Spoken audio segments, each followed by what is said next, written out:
हमारे सनातन धर्म शास्त्रों में न जाने कितने मानवीय धर्म के शब्द अंकित हैं, उसके उपक्रम अंकित हैं, उन्हें करने का निर्देश है। बैसाख मास में जब भुवन भास्कर की उष्ण किरणें इस धरा पे पड़ती है, तब पूरी भूमि तपती है, जन जीवन व्याकुल होता है। ऐसी स्थिति में हमें अपने मानवीय धर्म के लिए क्या उपादेयता और किस प्रकार से हमें अपने शुकर्म करने होंगे, इसके लिए ऋषियों ने कहा है कि तपती भूमि के लिए आप चप्पल दान करें, सिर पे छाया के लिए आप छतरी दान करें।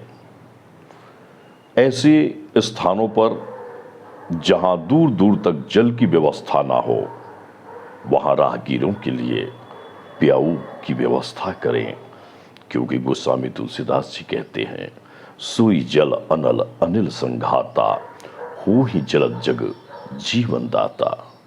पशु पक्षियों के लिए दाना पानी, ये व्यवस्था का निर्देश है।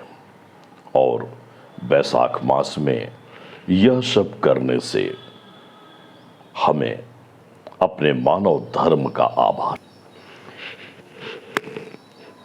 वृक्ष जो हमें छाया देते हैं, उन वृक्षों की हमको इस भीषण गर्मी में सेवा भी करनी चाहिए, क्योंकि वह हमें ऑक्सीजन तो देती हैं, प्राणवायु तो देती हैं, लेकिन फिर भी वनस्पति हमारे भूमि के भूमिगत जल स्तर को भी संरक्षित करते हैं।